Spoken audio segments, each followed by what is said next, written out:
I'm Matt Stevens. I have here with me Dr. Deborah Healy in Oregon. I'm in Doha at the moment, and Hana Kamis is there in Egypt, and she is, I think, the chair of the NileTesol LTSIG, and she has organized some webinars, two of them, one this week and one next week. And as you can see on the screen, we have with us tonight Dr. Deborah Healy. And she's going to talk, well, actually, we're going to be interviewed in our presentations, and she's going to be interviewed today on ordinary teachers as researchers. And today is the 8th of May, 2019, and I host these as Learning Together events. This is Learning Together episode number 410, I believe. And I'll turn it over to Hana, and take it away. Thank you very much, Vance. A real pleasure and honor. I can tell you this is a dream come true, having two of my most favorite people who've coached me into that new field called learning technologies. I appreciate that. Deborah, welcome, and a big thank you for being the first speaker in our series of interactive webinars. Special thanks come to you from Alexandria, where you first started learning technologies with the English department, Faculty of Education. Yeah. They all say hi. Oh, very nice. Yeah. And well, I would like, on behalf of NileTesol Board of Directors and professional development people, to thank you for joining us. And let me just introduce our guest speaker today. Deborah Healy is our current president of the board of directors of TESOL International Association. Deborah describes herself as a teacher educator, which actually is something like, being humble, because if we're all educators at the end of the day, and we should not lose that part. She is an educator offline, face-to-face sessions, and online virtual sessions. She writes and presents extensively on the fields of appropriate use of technology in language teaching. Her doctorate is in computers in education. Without further ado, I would like to hand the microphone to Deborah for a quick intro before we start asking questions. Okay. So there you go, okay. Deborah. Thank you, Hannah. It's such a pleasure to be back talking to my friends in Egypt, and big hello to the folks in Alexandria. Certainly, I had a wonderful time there. Well, I've had a wonderful time every time I've been in Egypt. So it's really nice. I'm also happy to talk about this subject because as teachers, we are always doing research, whether we think of it as research or not. We're always asking ourselves, why is something working? Why is something not working? And if we take that further step into classroom-based research, we then start to make it a more systematic questioning. And in many ways, a real growth opportunity for all of us when we do that, when we take it that additional step and become a little more systematic in our constant questioning of why did this work, and very often, why did this not work? I think all of us have had experiences of walking out of a class and thinking, don't want to do something, whatever I did today, I don't want to do it again because it really didn't work. But then other days where we feel like it actually does. And so as we become more systematic in how we do it, we can really learn and share with each other what we're doing in our classroom-based research, sometimes called action research. So that's basically the introduction to the topic that I want to give. And let's have the questions. My first question here, can any teacher become a researcher? Can anyone become, somebody who does intensive research? Well, I think that the question is how much time people have in terms of how extensive the research becomes. Any teacher can become a little more systematic, can take notes, can start journaling, and to go beyond what we do, say, in a teacher's room. You get out of class and you share how everything went, to make it so that maybe it's a blog, maybe it's just a written journal. Then you're moving in that direction of becoming a more research-oriented teacher.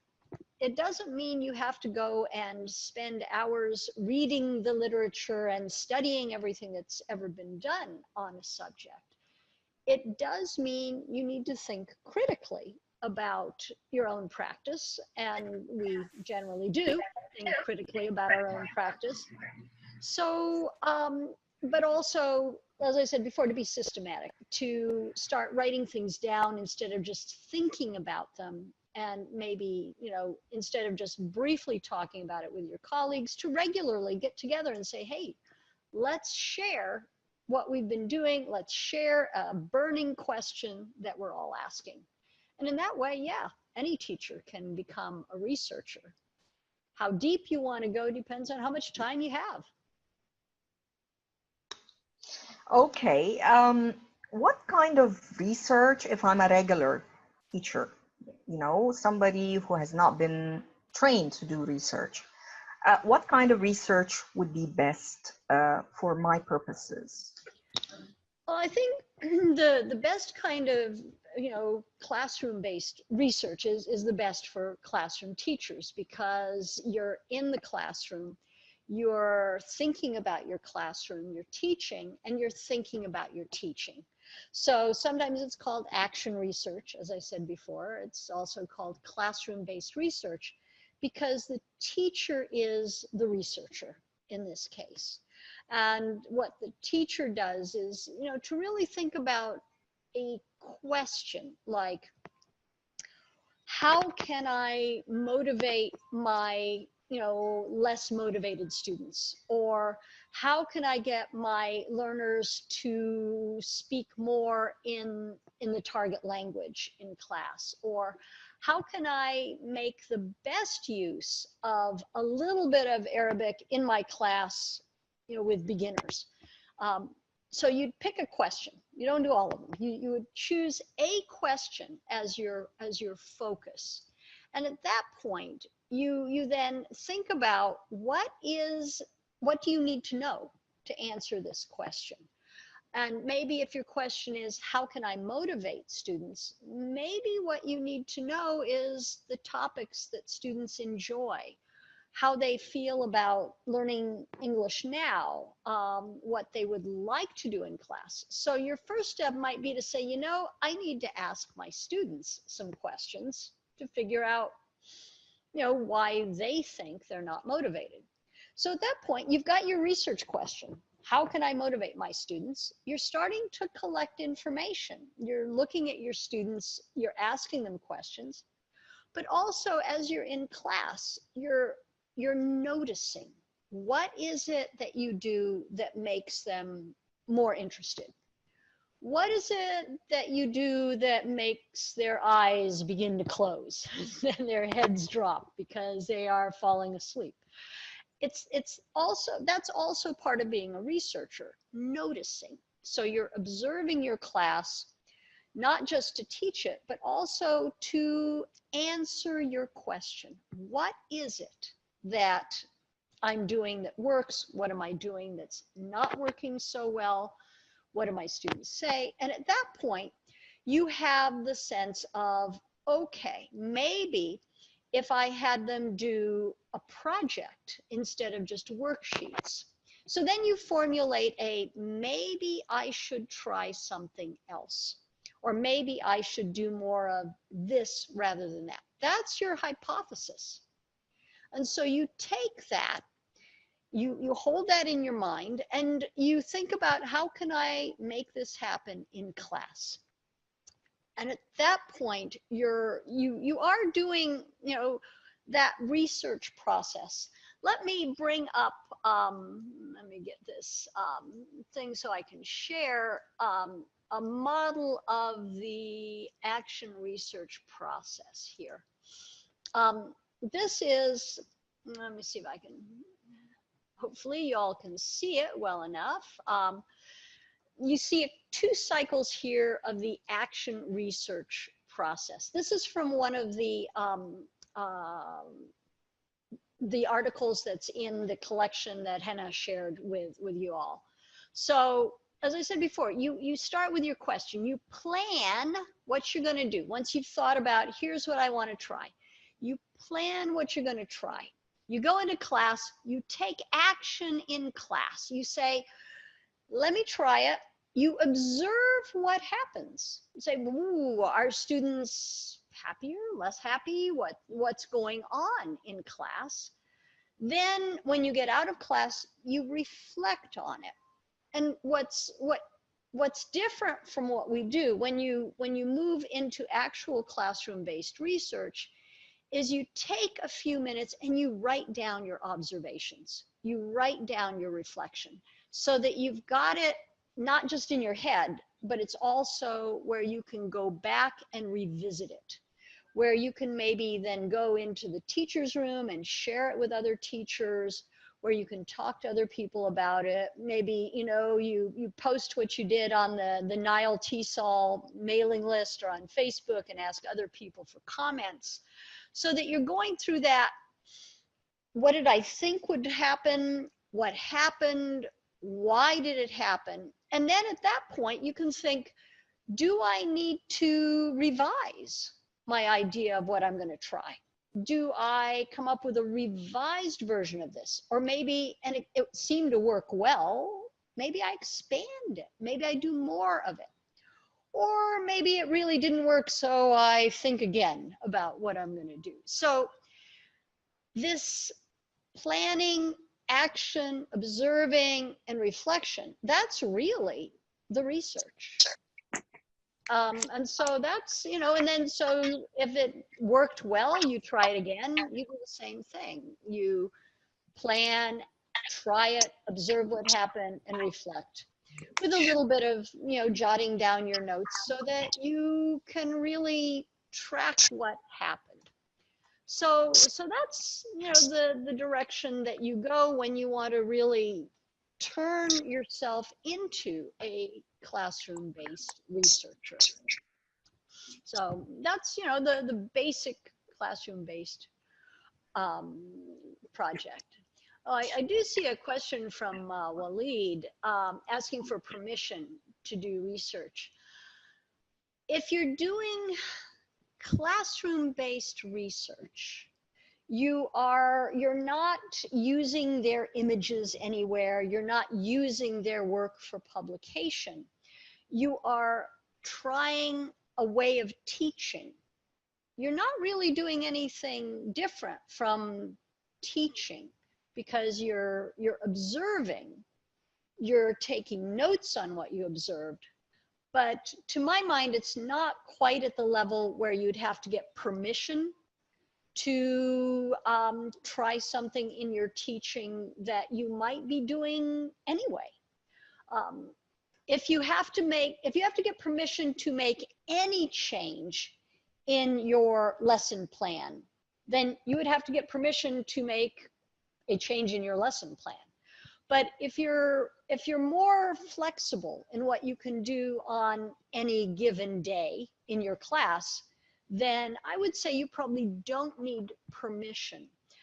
If you're going to turn it into a full research study for publication, I wouldn't do it the first time I tried this. I'd try your new technique and then think about, do I want to really turn this into a full publication?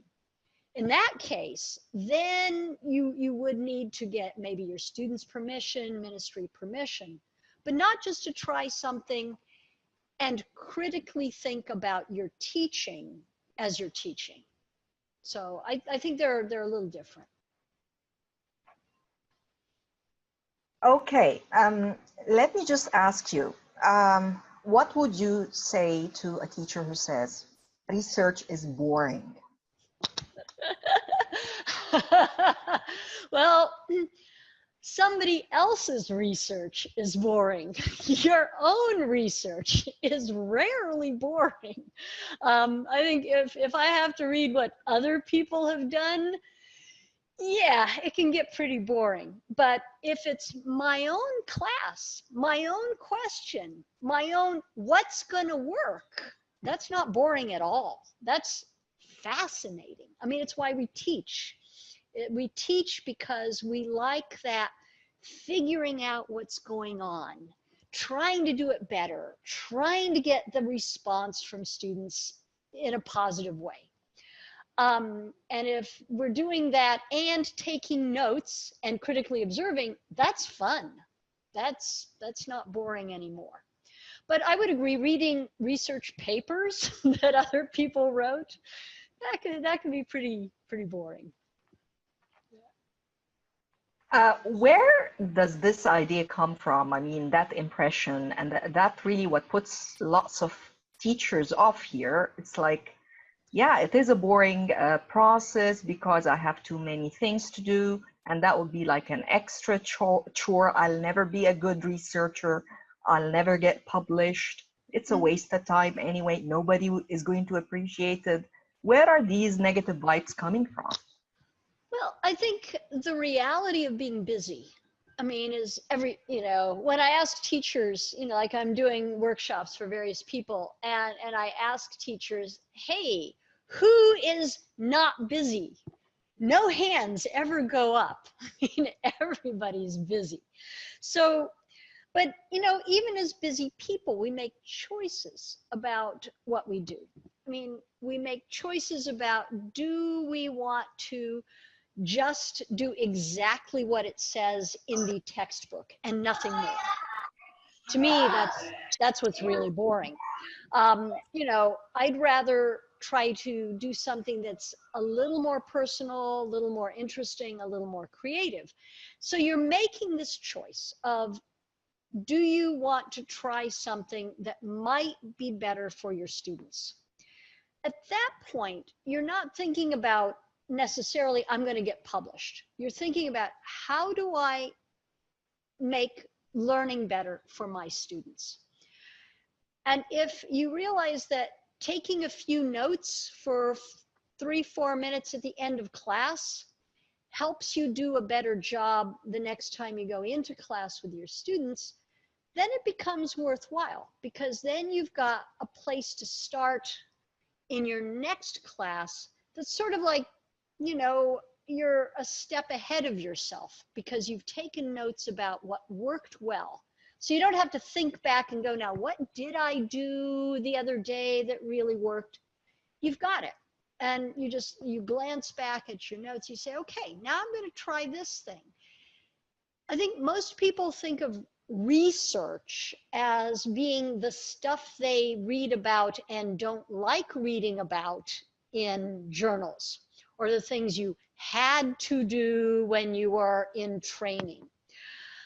Yeah, I mean, that's somebody else's publication. To me, that's not the same as research, and certainly not classroom-based research. I mean, I like classroom-based research because it's so useful. I mean, you don't ask a question that you don't care about. You're only asking the questions that you do care about. And maybe if you're in a group of teachers, you can say, hey, has anybody else had this problem? Has anybody else tried this? And that's also part of this action research, this classroom-based research model. So, so you go into the teacher's room and you say, hey, I did this today. Has anybody else tried it? That's part of being a researcher. That's data collection. But it's the data collection that we do all the time, so we don't think about it as research. It's just, oh, that's just normal. You walk into the teacher's room. If you had a great class, you tell people. If you had a terrible class, maybe you tell people, maybe not. But you're thinking about it. And it really, I think that people get stuck on this idea of research as being what's published. But that's not the heart of research. The heart of research is asking the question, thinking about how to do things differently, observing what happens, reflecting on it. That's the research. The writing for publication is a different thing. If you found something really great, something that really works, then it's good to share that with other people. But that's different from writing for TESOL Quarterly or some, big journal. That's where maybe, you put together a little, here's what I did, little teaching tip, a little something like that, and you share it, say at NileTesol, at a conference, or just, like on a mailing list, so that you're saying, or on the Facebook page. So you say, here's what I did that worked really well. Has anybody else done this? And then it becomes, then it's not the boring research. Then it's the fun sharing that teachers like to do. If I may ask here, it just occurs to me, just to encourage myself, for example, if you ask me to do things in writing, a few notes and so on, sometimes I would just try out. How about this? How about me creating an audio journal? So I self-record, on a regular basis, maybe after finishing a class, sitting down in my room, maybe, staff room or whatever, and then just spelling it out here. And it's all a collection of like audio reflections, answering a particular question, as you just said. Maybe something, okay, that's better than nothing. Maybe something comes out of this, maybe not. All right. Yeah. And if you start to do it regularly enough, maybe you start doing podcasts where you put together a little 5-minute teaching tip that you share as an audio with other people. I mean, I wouldn't do it with the very first time you're recording yourself, trying to get a sense of getting your thoughts down, but certainly, putting your thoughts oral, speaking them, writing them, it doesn't matter how you do it. The idea is that you go that step of reflecting a little bit more consciously, instead of just, that was a good class, here's what I did. It's a little more conscious reflection when you're recording yourself. And certainly, I mean, we all have the, nowadays we've all got cell phones. It's easy enough to record yourself, so it's not a problem anymore. Well, what if I don't do that kind of thing? And I just keep teaching day in, day out till the end of my lifetime. And it's like no research whatsoever, no questions asked about how well things are or aren't. What's to become of me as a teacher? If you never think about how well or poorly your class went, I don't think you're being much of a teacher. I mean, you're being a human textbook. The textbook doesn't think about how well things went. It just presents. And if you're not thinking about what happened, I mean, you're a two-legged textbook. And, how effective is it for students just to read a textbook, to do a textbook? By having a teacher who cares, you're going to have better learning results. And I think if I never thought about what I did after I came out of the classroom, I would be bored out of my mind in a week. You know, it would be so tremendously boring. I don't know that you could spend your whole life as a teacher. I mean, I couldn't do it if I didn't think about why did that work? Why didn't that work? What could I do that's a little different that might be better? Where you try stuff and sometimes it doesn't work, you know, but most of the time, students appreciate that you're trying. I mean, that when they have the sense that the teacher is really trying to help have things get better, then they're more likely to respond in a positive way. You know, and I think that's a really good approach to take, to keep thinking about the students and how they're going to learn, and then I think you end up doing things that are more like classroom-based research, even if you don't, you know, record your thoughts or write them down. You're still thinking. It says here that I can examine my personal assumptions and beliefs. What does that mean? If we can think of some examples. Well, if you, for example, if you assume that students think that the teacher knows everything, or if you assume that students just are like empty vessels waiting to be filled with the teacher's knowledge, I mean, those are things you should think again about. So, you know, how the question of how do people learn? I think that's a perennial question for all of us to say, what do we think? How do we think that people learn? One of the things for me, excuse me, fairly recently was this idea of how do I incorporate, excuse me, let me, sorry about that. How do I incorporate this concept of translanguaging, allowing students to use the first language as they're learning the second language? I hadn't really thought of that, you know, until like a couple of years ago when people started talking about it. I went, whoa, what an interesting, different way of thinking about a language classroom. Not that we need to stay in the target language all the time, but there are points where students can learn better when they are incorporating both their first language and the target language in the things that they produce, in the things that they do.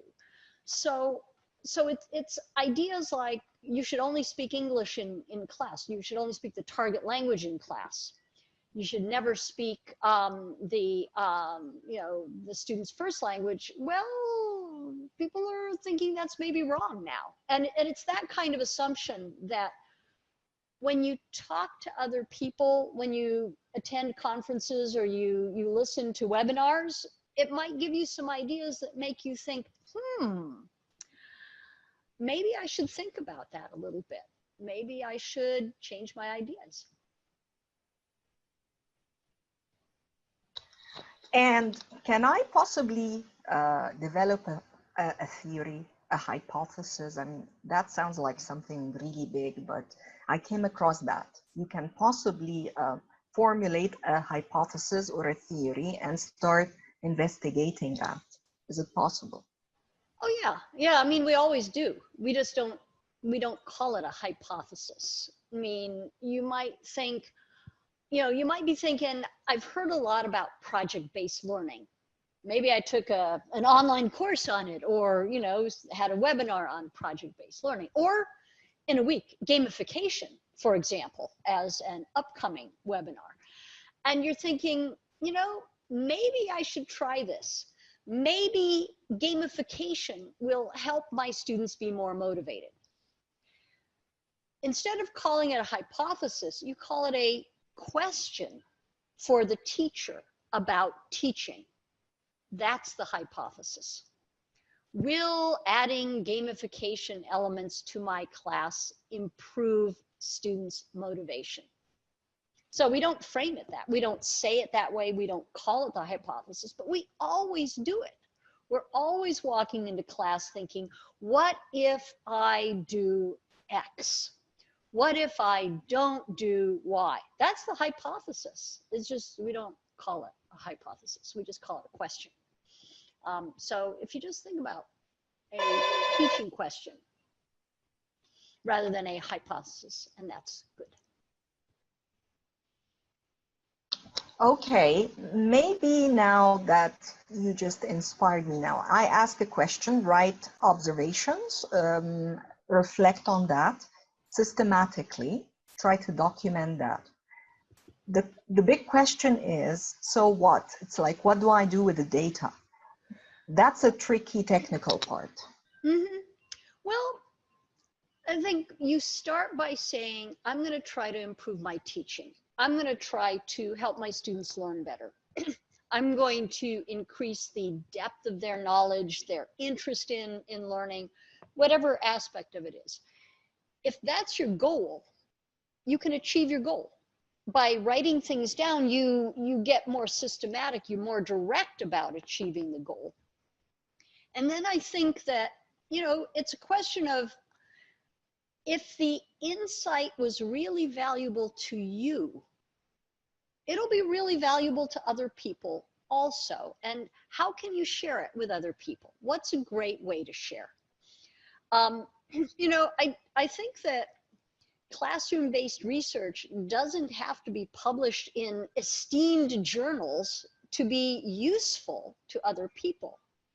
You can share it in a Facebook post, though, you know, you probably want to extend it a little beyond, you know, a short Facebook post, but still, you can share it, you know, with other teachers in an online discussion. There are all sorts of ways that you can share your insights that were useful to you that will be useful to other people.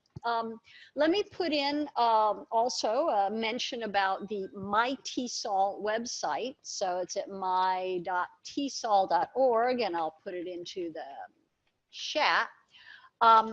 The NileTesol website, there's a lounge. It's a discussion area.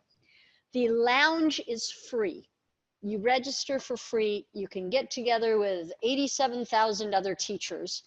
You can share your short or long little piece of insight that you have, and there will be people who will really appreciate that, because it's a group of just teachers who are trying to learn from each other. And so of course, if you become a member of TESOL International Association, you have access to many more resources, many more discussions. But the NileTesol Lounge is a great place to start as a way of reading about what other people are excited about, and maybe sharing what you're excited about. You know, anytime somebody new comes on, they seem to get very well welcomed in the lounge, you know, like, oh, welcome, welcome. You know, it's great to see.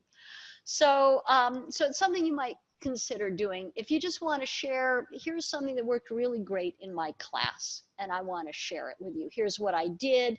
Here's what happened. Then if you get more deeply into it, then you think about, can I turn this into a poster maybe for a conference or a teaching tip at a conference? And then you start thinking about, how could I share this at say, NileTesol at the next conference? Or can you put it into a nice teaching tip for the TESOL International Association conference? So, but that's after you get to where you've got something where you've achieved something that has been really meaningful to you. If it's not meaningful to you, it's not going to be worth your time and effort to do anything else with it. But if it really worked for you, then it's good to share it with other people. Something about, again, the results here, when I come up with certain results, do they really have to be quantified so I can just call it action research proper? Well, we know when we talk about research, the big R research, there are two strands, two rather distinct strands. One is quantitative research. This is where you're doing the data collection with numbers. You've got a bunch of numbers. Maybe you have a control group and a test group. There's that whole side of things that, while useful in the sciences, I don't think is extremely useful in language teaching. Language teaching, we're looking more at what's called qualitative research. And there, your data is not necessarily numeric. Your data may be, you know, this is what I saw. This is what happened. You do want to have some, you know, some sort of critical thinking about it. It's like, oh yeah, I had one student who liked it, so it's great. Well, what did the rest of the students think? You know, in the same way that, you know, as a teacher, if somebody came to you and said, oh, I tried something new and one student in my class loved it, your first question would be, what happened to the rest of the students? So, I mean, it's that kind of critical thinking rather than numeric data collection that makes it good research. It doesn't have to be numbers to be valid as research. Case study work, you know, is a more detailed form of anecdotes, but it's still, you know, stories. And research can be about telling stories and not just about here are the numbers over here. Because as teachers, we are much more about stories than about numbers. And so if you think about yourself as a researcher who tells good stories, then it becomes, it feels different. You know, if your story is grounded somewhere, it's not just one person in my class, but it's, you know, here's what I did. It was a few people and then it became everybody or almost everybody. That's valid. That's good research, because you're asking the questions as you're doing the research, you're thinking critically, and it becomes worthy of sharing as research. Tell you a personal experience. A couple of years ago, I used Google Docs forms actually. I created this, you know, survey, and you know, it was about the use of mobile phones, you know, among Egyptian teachers, apps, you know, and you know, language teaching apps, and all you know, primary skills versus, you know, language components and so on. I did present, you know, some of the charts and some of the findings in a conference. Okay, that was like in Italy. What I did next is simply put that away and didn't do much about, you know, trying to take it to the next level, which is like, let me write something about it. And I believe so many other fellow colleagues may come across the same kind of like, you know, phenomena. Go and present and then stop, won't put it down in writing. So this is an obstacle, and still I cannot figure out how to overcome it. I wonder if you can give me some advice. I think that part of the problem there is that we often think only about highly formal writing as a way of sharing research, instead of thinking that you can get into it in a less formal way. I know if I have to sit down and think about, oh, I'm going to have to do a literature review, and then I'm going to have to do this, and then I'm going to have to do that, and then I'm going to, you know, at some point you just go, no, it's not worth it to me. But if instead of thinking about it as a highly formal research journal, say TESOL quarterly kind of big R research, you're thinking, what have I done that's worthy of sharing with other teachers? And how can I put it in words in a way that will be understandable to other teachers? If it's really valuable to you, then you start thinking about who would this be valuable to? How can I share this? And this is where you get into things like, you know, you start doing blogs, or you do regular posts to a group, or you go for something like NileTesol Journal, which is an easy entry kind of publication. It's free. It's most of the people who write for iTesol J are not native speakers, not, you know, academicians, they're teachers. And so what you get out of it is, you know, teachers sharing with teachers. And that could be the first step. And then if you get rousing cheers from that, then you go, well, maybe I should go back and do a little more and expand it. But it may be enough just to share with a smaller group and say, this was valuable to me. I hope it's valuable to you.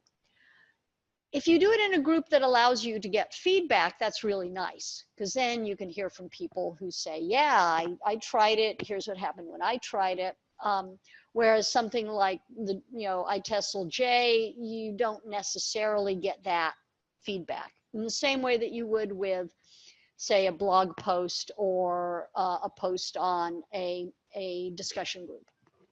So there are different ways of getting it. But I think, I mean, a lot of us give up on the work that we've done because we don't want to do a huge amount of additional work without thinking that this could be valuable for other people in places other than one conference. And how do I get it out there without it being this huge burden of work? I'm not trying to get a PhD. I just want to share some ideas. You know, if you're trying to get a PhD, then you do have to do more work, but that's an entirely different thing from.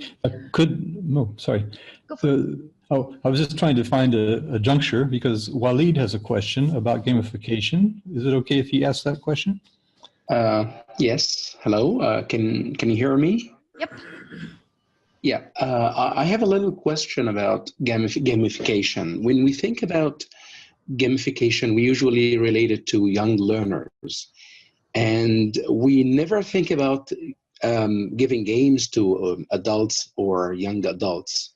So is there any possibility of, if we can categorize some games for adults and young adults? Especially we are in the era of having VR games and AR games and stuff like that. Okay. Well, I mean, Vance may also wish to chime in on this because it's going to be his topic next week. But I would start by saying there is a difference between adding games to learning, game-based learning, and gamification. Those are three different things. Gamification is not about using games in the classroom. It's something quite different. Game-based learning might be where you use a game, say Minecraft is one that second language teachers have used fairly extensively, as a tool for teaching language, where you've got to, and they aren't working, Minecraft, they're not working with young learners. They're working with teens and, you know, and young adults, and maybe even older adults with Minecraft, as a way of establishing a community, having a reason to speak English, you know, doing things in English related to this game framework within the Minecraft game. There are many, many games that are designed for young adults and adults that are useful additions to language teaching. If you want to have a bunch of people having fun, Kahoot is tremendous fun. It's a, you know, you can work as a team. It's a kind of game. But part of your question has to always be, what's the learning objective? And how do I achieve it by using this tool or that tool, whether it's a book or a reading or an audio or a video or a game? What's my learning objective, and how does this tool help me achieve it? Because games can be great for helping you achieve certain ends. So Vance, did you want to kick in a little bit about this, since it's going to be your topic? Well, yeah, for next week, and it was also a topic of a plenary you gave in Penang just recently.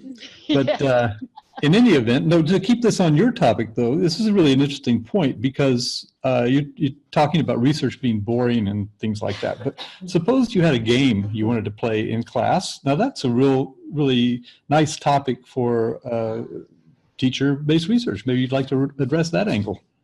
Yeah, I think that would be great. Thank you, Vance, for bringing us back to the current topic.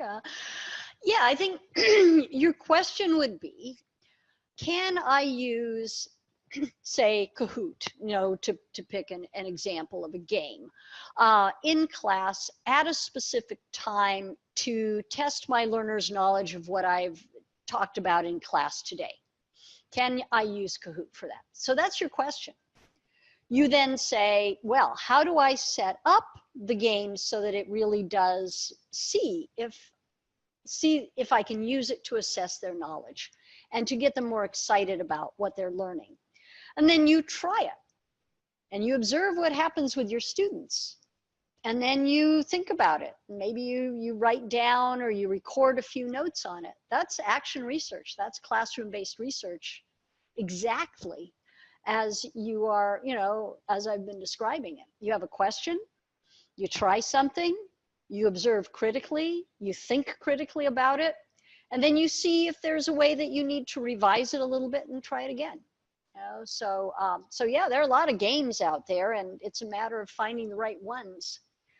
Remember, I think it's important to keep in mind that playing, playing hopscotch, or, sort of the little playground games are games, but so is chess.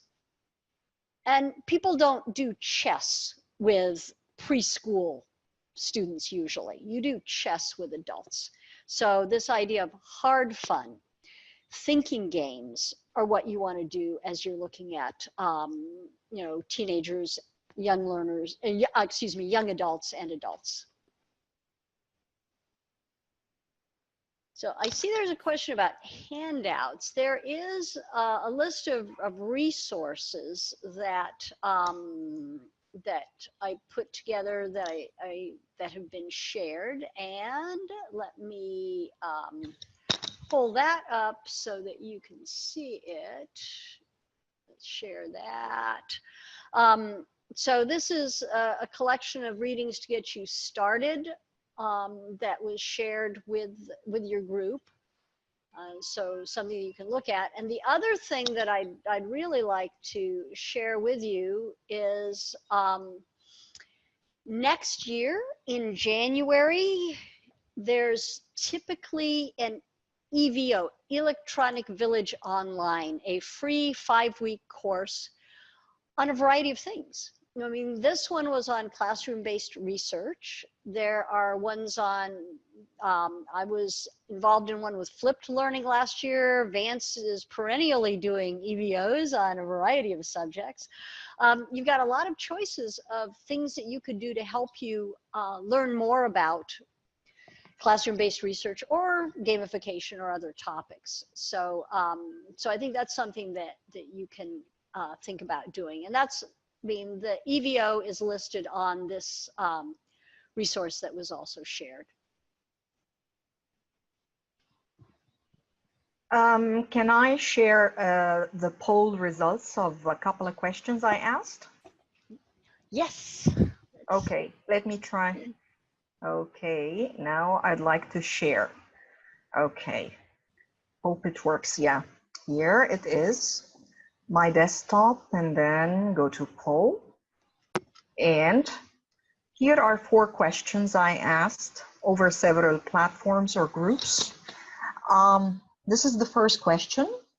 How can teachers become researchers? And as you can see here, the top 2, it's experiment with techniques in the classroom, write observations. Basically, they comply with what you said. It's the practical part. Less people opted for read articles. Yeah. Okay, I wonder, yeah, here is the second. What are the consequences of teachers' lack of interest in research? Top answer was classes become less interesting as we go along. They feel bored themselves and reluctant to go to class. Honestly, I experienced that feeling when I felt like, you know, I'm not doing any kind of exploration. And burnout again, which we discussed in one of those PD sessions earlier. Yes, it can happen. A question about the obstacles that hinder teachers from doing action research. Top answer was the imbalance between our personal professional concerns, too many responsibilities, too many classes. The last one here, what are the reasons why teachers can balance their lives and move forward? It's about mostly it's rigid mindsets of teachers themselves. Could be societal pressures like, you know, you don't need to do research, or you should get married before it's too late and stuff like that. People said something about school administration or administrative issues. My comment here is I posted that something like a week ago, and what happened was I got something like, I would say no more than 10 responses to my questions. Research online, and so few people would respond to my research questions. I wonder why. What is the problem here? Well, perhaps some of the other people who may not have answered your questions could respond to that too. But I think in part, it's really hard to get people to respond to survey questions. It's really hard to get people to respond to questions. You need a very large group that you're sending the questions out to, and you need some reason for them to participate. And it could be if people know you, they want to help you. It could be that you beg, like, please, please. People are more willing to respond to something where people say, I need this for a specific purpose. You know, I want to present this. I need it for my class. I need it for a specific purpose and with a deadline and when it's easy. I mean, it looks like your survey was really easy to do. So it should be something that people are likely to, to do if they've got that little prod, and it's why you always start with how long it's going to take people, and preferably 5 minutes or less. I mean, you don't want to lie, but you don't want to tell them it's going to take a really long time or not tell them anything when it's just a short survey. A lot of people are willing to do a 5-minute survey, or 5 to 10 minute survey. Whereas if they don't know, it's like, oh, I don't want to get into this and then find it's going to take me 20 minutes. I don't have 20 minutes, but no, I've got 3 to 5 minutes. So there's a lot of I don't have any resources offhand, but I know there's been a lot of work done in how do you get people to respond to surveys. And so if you did a Google search with how to get people to respond to surveys, you would probably get some really good ideas of how to put together a survey. Of course, if you can give away an iPod or other large gift, then it's a great way to get people to respond. But that's not what most people can do. We're rounding up here, and I would like to check if any of our participants got a question to ask or a comment. Just give them time if they would like to take the mic or type in the chat box. Yeah, our participants have been very polite and well self-regulated, and they've all muted their microphones, but we didn't mean to tell you couldn't talk. You're certainly welcome to unmute your mic and grab it right now. We have 5 minutes.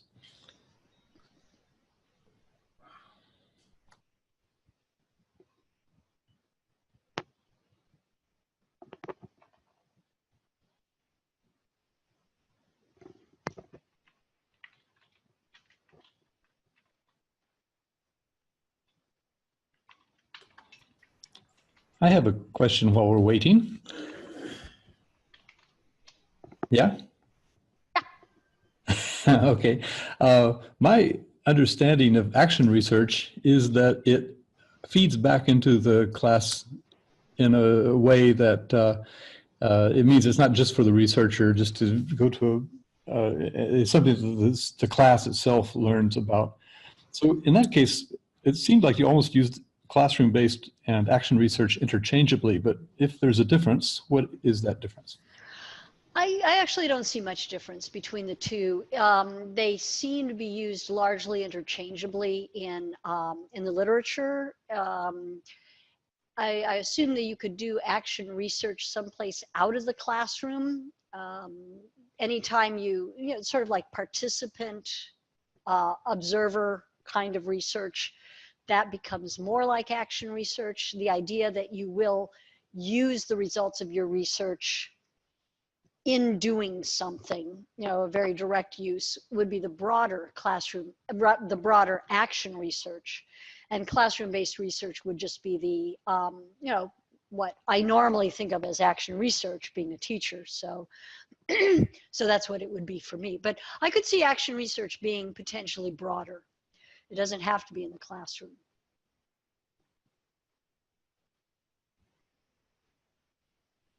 Okay, if I ask you, like in the couple, 3 minutes, last 3 minutes here, to just tell us your insights and vision as of now in your capacity as a TESOL president for us, as TESOL practitioners, and you know, that part of the world, if it's included at all in your plans. Yeah, I will be at Africa TESOL in August. So if any of you are going to Nigeria, you know, come say hi to me. I'm planning to be there. The TESOL International Association is really going to be doing a lot of outreach to places that we haven't been spending as much time. And Africa is definitely one of those places that we haven't spent as much time as an association. We want to do more also with encouraging our affiliates to share information with each other, especially in terms of advocacy. I mean, advocacy in a large way, meaning how do you make things better for teachers? How do you make things better for learners? You know, on perhaps a local or a national level, rather than within your own classroom. How can we share best practices around the world?